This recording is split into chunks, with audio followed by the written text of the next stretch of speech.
Yo teman-teman, balik lagi sama gue Randy. Sorry banget nih gue baru upload video gue kali ini karena satu dan lain hal gue agak sibuk. Flatmate gue juga ada yang pindah jadi gue harus beres-beres rumah. Tapi gue akhirnya upload video lagi. Kali ini video gue akan bahas tentang WHV atau Working Holiday Visa. Banyak yang lempar pertanyaan ke gue tentang Working Holiday Visa. Tapi jujur gue gak ada pengalaman di situ. Jadi gue akan undang tamu spesial. Dia ini punya YouTube channel juga, namanya Jejak Merlin. Yuk langsung aja kita tanya-tanya dia ya. Video ini dipersembahkan oleh Inspire Education and Migration Services, your reliable partner for your education and visa services in Australia. Nah, Mer, thank you banget nih udah datang nih ke channel aku nih ya.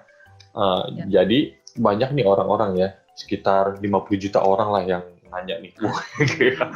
Jadi nanya-nanya gimana sih cara apply working holiday visa gitu, atau ada gak sih Kak kenalan agent buat apply working holiday visa?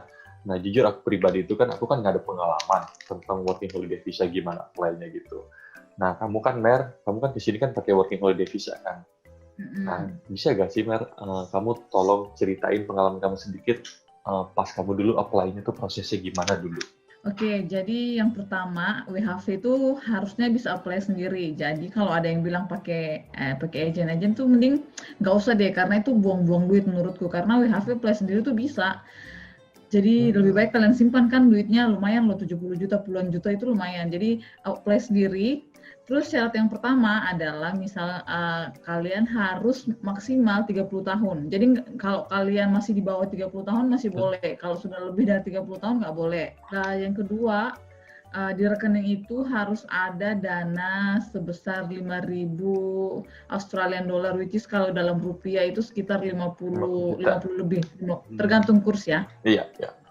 Yang ketiga minimal D3, atau misalnya kalau mahasiswa aktif harus pas dia kuliah S1 dan sudah selesai semester 4. Jadi dia masuk semester 5 terus mau cuti karena mau WHV itu boleh. Tapi kalau misalnya hanya D3 dan masih hanya kuliah D3, maksudnya masih sementara kuliah D3 mau cuti, itu nggak bisa. Jadi kalau D3 harus lulus. Itu akan diminta ya untuk D3 dan S1 itu akan diminta dokumennya kan? Iya, jadi semua dokumen ini bakalan diperiksa nantinya. Nah, jangan ada teman-teman yang mau coba-coba untuk malsuin pakai jasa palsu, beli jasa kayak gitu kan, banyak kan kayak gitu. Beli pakai koin gitu. Karena imigrasi ngecek. Jadi ada kasusnya yang dulu ada anak WHV yang nggak digrantitkan gara-gara ketahuan memalsukan dokumen. Terus abis itu yang keempat itu IELTS. Jadi harus punya sertifikat IELTS dengan rata-rata skor 4,5. Itu tesnya di Indo dong ya? Iya, benar. Jadi waktu itu kamu pas apply WHV itu, kamu apply semuanya sendiri kan? Jadi teman-teman bisa sebenarnya ngecek di web imigrasi lebih lengkap lagi apa yang bakalan data yang dokumen-dokumen yang harus kalian siapin. Nah itu sebelum sekarang ini aturannya baru, caranya baru. Jadi imigrasi, nah ini buat teman-teman yang mau apply mungkin ada bagusnya ikut follow Instagram imigrasi di Jen Imigrasi kalau nggak salah namanya. Nah di sana mereka biasanya umumin, misalnya 2 minggu lagi bakalan buka pendaftaran nih. Jadi teman-teman harus follow dia biar tahu update terbaru kapan bakalan terbuka. Nah kalau biasanya imigrasi itu ngasih pengumuman itu benar-benar nggak terlalu jauh jaraknya. Jadi semua dokumen itu sebaiknya teman-teman sudah siapin. Jadi makanya kenapa teman-teman harus tahu dulu apa aja nih syaratnya supaya pas imigrasi umumin, misalnya 2 minggu lagi bakalan buka, kalian udah siap karena IELTS itu kalian siapin sendiri, bukti referensi bank itu kalian siapin sendiri, seperti itu. Sementara misalnya IELTS itu kan butuh 2 minggu untuk keluar hasilnya kan. Nah kalau teman-teman nggak siapin sebelumnya itu nggak bakalan bisa, karena sekarang aturannya kalau ada dokumen yang kurang kalian nggak bisa daftar, seperti itu. Jadi lebih baik kalau emang udah ada rencana mau WHV gitu, ya udah buat dulu aja dokumennya semua ya, rapin dulu, tes IELTS dulu semua seperti itu. Benar, tapi harus pertimbangin baik-baik juga karena syaratnya itu misalnya ya, contohnya teman-teman udah print bank referensi bank ini ya untuk buktiin kalau kalian punya 50 juta. Nah sementara itu kan berlakunya 3 bulan. Sementara kalau masa-masa corona seperti ini, kita nggak tahu kapan bakalan buka. Bahkan tahun ini pun kita nggak ada yang tahu sama sekali kapan bakalan buka. Apakah tahun ini bakalan buka atau enggak. Jadi mungkin ikutin berita-berita terbaru aja deh. Misalnya ini benar-benar sudah bakalan buka atau enggak. Karena kan sayang kalau misalnya IELTS-nya expired, IELTS bayarnya 3 juta. Nah, sementara itu kan berlaku 2 tahun doang. Misalnya teman-teman udah tes tahun ini ternyata nggak buka, baru tahun depan akhir tahun baru buka kan IELTS-nya nggak berlaku, harus ambil IELTS lagi kan. Jadi lebih baik tuh kita cek terus ya website itu. Benar. Ya. Dan grup apa tadi namanya? Di IG ya? Imigrasi, di Jen Imigrasi kalau nggak salah. Ntar aku taruh di bawah nih ya. Iya. Berarti bisa dibilang kalau buat apply WHV gitu, kita emang apply sendiri ya. Soalnya kan banyak penipuan loh di sini loh. Banyak banget cerita dijanjiin kerja, ayo kerja ke Australia, bisa kerja, dicariin kerja, tempat tinggal, dibantuin apply WHV. Terus tapi kita harus bayar 50 juta, 30 juta, atau berapa lah gitu. Dan banyak banget komplain, wah ini udah ditransfer nih, agennya kabur segala, bla gitu. Di sini jadi teman-teman kita mau nekenin juga sama pengalamannya dari si Mary ini bahwa WHV itu apply sendiri ya. Apply sendiri dan agent pun paling ada yang bisa bantuin, paling cuma urusin dokumen, tapi ingat nggak ada agent yang bisa janjiin 100%, betul nggak? Benar banget. Karena itu semua keputusan kan imigrasinya Australia kan, keputusan apakah mau nge-grant visa kita atau enggak, bukan si agent gitu. Yeah. Soalnya kasihan sih, banyak orang tuh yang kena tipu, kasihan. Benar. Sayang banget sih, karena sebenarnya kalau apply sendiri tuh modalnya tuh nggak banyak, karena duit 50 juta itu masih di rekening kan. Paling banyak ya jatuhnya ya habis sekitar paling banyak banget itu kalau misalnya naik pesawat dan sebagainya itu 20 juta, 15 lah, karena IELTS. Udah termasuk pesawat itu ya? Iya, jadi sementara kalau kalian pakai agen kalian bayar sampai 80 juta loh. Dulu ada yang sempat sharing di channelku, dia sampai bayar 80 juta. Sayang banget kan? Iya, sayang banget. Oh, itu duit gede loh, $8.000. Gede, iyalah. 80 juta mending buat usaha di Indonesia kan? Gede banget itu. Jadi ya cobalah itu kita tuh cari-cari research sendiri, apa sendiri pun pasti bisa. Oke, nih pertanyaan selanjutnya ya. Nah, Mer, saat kamu udah nih kan granted, udah makan gitu kan. Nah abis itu kamu terbang dong naik pesawat, gitu. Nah terus pas nyampe ke Australia, nah kamu channelnya gimana? Bisa dapat tempat tinggal gitu, bisa dapat kerjaan gitu. By the way, kamu kemana pas mendarat ke Australia? Ke state mana? Darwin. Ke Darwin. Sebenarnya sih planning awalku mau ke Melbourne waktu itu karena emang kota impianku Melbourne ya. Tapi waktu itu pas keluar aturan terbaru kita bisa 2 tahun. Nah untuk bisa 2 tahun harus kerja di Northern Territory kan. Itu kenapa akhirnya aku mutusin ke Darwin. Which is Darwin tuh nggak pernah, baru mulai searching setelah keluar aturan baru. Apa sih Northern Territory? Terus ketemu Darwin. Dan kalau seperti yang kamu tanya tadi, naik pesawat itu gimana ceritanya? Itu saya benar-benar nggak ada modal nekat lah istilahnya ya, benar-benar nggak ada. Iya, nggak ada keluarga, nggak ada teman. Jadi nggak ada kenalan di sini sama sekali. Dulu nggak ada. Dulu pas aku mulai apply WHV 3 tahun lalu kan itu masih nggak se-booming sekarang ya. Jadi nggak terlalu banyak orang yang ngasih informasi gitu loh. Jadi nggak ada orang yang bisa dikontak kayak kita sekarang nih, bisa ngontak Randy atau ngontak aku kalau misalnya mau nanya-nanya kan. Dulu tuh nggak ada yang kayak gitu. Nah, jadi dulu tuh benar-benar modal googling, terus baca-baca blog, abis gitu. Nah, ini karena saya join FB WHV Indonesia di Facebook. Nah, karena ya jadi kenalnya dari situ doang. Nggak ada benar-benar yang teman dekat atau nggak ada, itu hanya teman kenal dari grup. Iya. Terus nyari akomodasinya itu benar-benar waktu itu sih H-1 sebelum penerbanganku ke Darwin baru ketemu tempat tinggal. Itu untung banget sih. Iya untung banget sih. Tapi ya aku nggak saranin seperti itu teman-teman. Kalau bisa sih ya persiapan lah cari tempat. Sekarang kan sosial media kan udah banyak banget kan, bisa lewat Facebook, bisa banyak grup lah gitu ya gitu.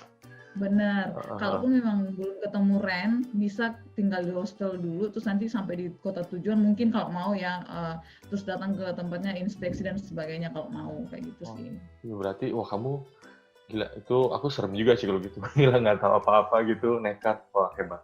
Hebat banget. Berikan Ya tepuk itu tangan. kupikir-pikir lama pas sudah di sini kok pikir-pikir iya nekat juga ya, apalagi saya perempuan kan dan nggak Iya. tahu Darwin ini seperti apa, belum lagi pas nyampe di Darwin terus baru shock, astaga ini Australia itu sekampung ini. Kalau teman-teman nggak tahu Darwin, aduh Darwin itu punya. Iya. Oke. Gimana sih kamu mendapatkan kerjaan pertama kamu, Mer? Ya, jadi kalau bisa dibilang sih, kalau teman-temanku sih bilang saya ini laki ya, tapi menurutku sih semuanya itu karena sudah dalam rancangan Tuhan ya. Jadi ya H-1 ketemu tempat tinggal, habis gitu pas ketemu tempat tinggalnya yang satu unit tuh kita semua orang Indonesia. Jadi ya gampang lah, habis gitu pas aku sampai teman-temanku itu semuanya belum semuanya, nggak semuanya, beberapa sudah kerja. Jadi mereka itu yang ngasih referensi ke awal-awal, karena awal-awal aku sampai itu benar-benar sudah langsung paginya nyampe subuh, siang paginya udah langsung nyebar CV kan. Tapi waktu itu masih akhir-akhir wet season di Darwin itu agak susah cari kerjaan. Jadi aku datangnya agak terlalu awal dari masa-masa rame. Tapi untungnya karena ada teman Indonesia, nah mereka yang bantu. Waktu itu sempat di tempat kerjanya temanku itu ada yang butuh satu orang, itu sekali sehari, seminggu doang sih waktu itu di restoran Indonesia. Nah waktu itu dia referensiin aku, terus aku kerja di sana. Terus habis gitu minggu selanjutnya hotel teman kerjaku, tempat teman satu kosanku ini nyari orang lagi, terus dia ngasih referensi ke aku, terus aku dapat kerja seperti itu. Untuk kerja apa yang kedua itu? Yang pertama itu kerja di restoran Indonesia jadi kitchen hand, terus yang kedua itu housekeeping di hotel. Habis gitu baru dari hasil apply lewat CV, sebar-sebar CV, baru keterima di restoran fish and chips. Oh, that's good lah. Nah, jadi teman-teman emang itu butuh mungkin ya, menurut aku sih kalau ke Australia ini apakah ini rencana Tuhan atau enggak, kita emang harus ya berserah aja sih ya, soalnya dimana itu kan di Australia kan kayak negara baru banget gitu kan, apalagi posisi itu kita yang nggak kenal siapa-siapa itu bakal susah banget sih. Saat aku kesini itu aku ada koko aku, jadi ada yang nge-guide aku. Wah, tapi kalau misalkan yang nggak kenal siapa-siapa itu emang ya kita harus pandai-pandai bergaul gitu. Makanya kalau di sekolah tuh bergaul perlu tuh, ini ngelatih skill kita gitu. Benar. Istilahnya sih cari networking lah ya. Dan kalaupun memang kalau bisa sih ada temennya dari Indonesia kalau ada ya. Karena dengan adanya teman kalian untuk datang bareng-bareng ke Australia itu, maksudnya kalau pas masa-masa down-nya seenggaknya ada yang ayo semangat. Kalau itu daripada kalau sendiri, daripada itu. Sendiri lagi down terus ada temen, aduh gue juga nih bro, jadi curhat begitu. Nah, awal-awal kamu nyampe Darwin gitu, perasaan kamu tuh gimana sih? Takut atau bingung atau gimana gitu? Campur aduk sih sebenarnya, karena kan dulu kan emang saya senang backpackeran gitu kan. Terus pas sampai di Darwin tuh, apalagi seminggu pertama tuh mulai khawatir karena kok nggak dapat kerjaan kayak gitu. Suasana baru, excited juga sih karena suasana baru, terus bisa benar-benar mewujudkan mimpi untuk tinggal di negara orang gitu kan. Karena memang mimpiku dulu pengen tinggal di negara orang gitu kan. Jadi ya excited iya, khawatir iya, takut iya, kayak gitu sih. Tapi khawatir dan takutnya itu hanya karena takut nggak ada kerjaan. Secara sudah ninggalin kerjaan di Indonesia kan. Jadi ya gitu sih awal-awal.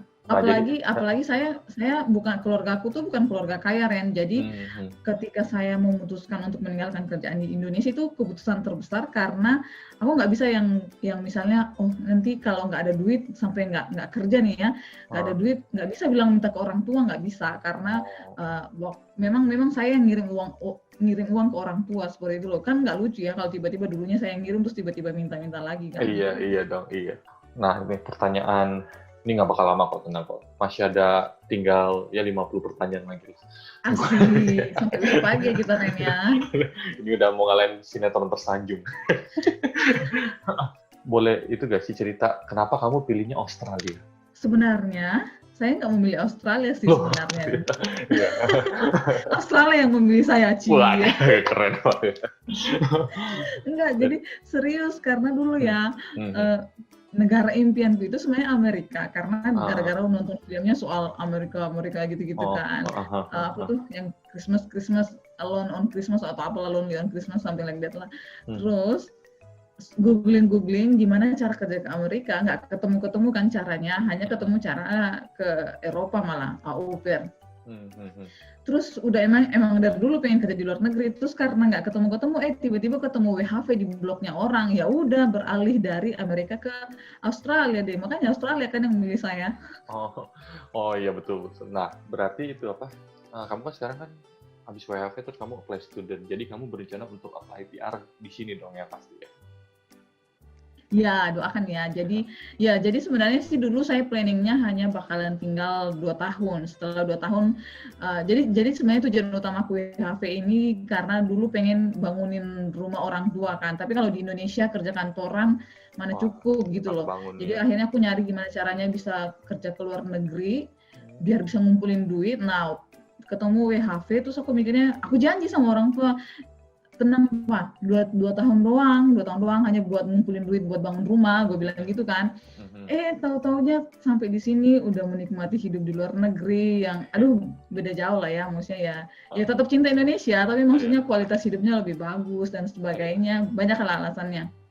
Terus akhirnya aku pikir udahlah, kayaknya saya pengen tinggal kalau bisa jadi permanent resident lah di Australia, saking sudah jatuh cintanya ya. Jadi itu kenapa terus waktu itu nyari-nyari caranya gimana biar bisa jadi permanent resident, dan salah satu jalurnya yaitu dengan jalur student yang sedang aku tempuh sekarang ini. Sekarang ambil apa sekarang? Aku ngambil komersial cookery. Oh, cookery bisa. Ya. Semangat pasti bisa. Amin, semoga bisa mengikuti jejakmu ya. Nah nih Mer, pertanyaan yang terakhir ya. Boleh gak kamu kasih motivasi lah untuk orang-orang yang mau nge-apply WHV gitu? Pasti banyak lah yang khawatir bagaimana sih kan di sana, bisa gak ya kira-kira aku di sana, itu pasti kan pikiran kita juga awal-awal gitu kan pas kita mau ke Australia tuh, bisa gak ya seperti apa sih seperti itu tuh, banyak kekhawatiran gitu. Nah bisa gak based on experience kamu yang kamu nggak ada siapa-siapa di Australia, nah kamu coba kasih pesan lah ke orang-orang tuh yang pengen kesini gitu. Pertama-tama yang paling sering aku bilangin sama orang-orang yang DM aku di Instagram ya, kalau mereka bingung, Kak nggak bisa bahasa Inggris Kak, aduh Kak dapat 50 jutanya dari mana, aduh IELTS-nya nggak bisa bla bla bla, aku selalu bilang selalu ada jalan, kalau orang bilang selalu ada jalan menuju Roma kan, dan berusaha aja, karena seperti orang bijak bilang, usaha tidak akan mengkhianati hasil ya. Hasil nggak bakal mengkhianati usaha. Itulah intinya ya. Aku selalu bilang seperti itu karena memang dari pengalamanku, selama saya mau berusaha, pasti selalu Tuhan bakal buka jalan gitu loh. Jadi buat teman-teman yang sementara berjuang, nanti mungkin di tengah-tengah jalan ketemu, susah bikin SKCK, susah ini, itu ya emang itu batu-batu loncatan yang teman-teman perlu lalui untuk bisa bikin kalian lebih strong. Karena sebenarnya kalau tantangan-tantangan yang kalian alami pas apply dan sebagainya itu kecil banget dibandingkan kalau kalian sudah sampai di sini. Tantangan sebetulnya, janggal sebetulnya itu di Australia. Jadi ya dinikmati aja semua prosesnya, karena anggap aja itu sebagai salah satu cara biar kalian lebih kuat lagi menghadapi tantangan selanjutnya, seperti itu sih. Jadi ya jangan menyerah pokoknya. Apapun yang dihadapin ya terus berusaha aja lah sampai bisa ketemu itu. Sama kayak misalnya nanti kalau misalnya teman-teman udah sampai di sini terus kok apply kerjaan nggak ketemu, ya jangan berhenti, karena kalau teman-teman berhenti apply kerja ya nggak bakalan dapat gitu loh. Terus apply sampai akhirnya kalian dapat, seperti itu aja sih. Oke, nah jadi teman-teman sampai di sini aja teman-teman videonya ya. Kalau misalkan teman-teman mau nanya-nanya tentang Australia atau tentang WHV, ntar aku kasih Instagramnya, Merlin sama Instagram aku juga di sini, dan juga teman-teman jangan lupa intip channelnya Jejak Merlin karena banyak banget informasi yang bakal berguna banget kalau teman-teman tuh mau apply WHV lah, mau tahu tentang kehidupan di Australia, itu banyak banget videonya di sana. Oke, tontonin terus ya teman-teman channel kita berdua. Sampai bertemu di video selanjutnya ya. Bye-bye. Bye. Mantap.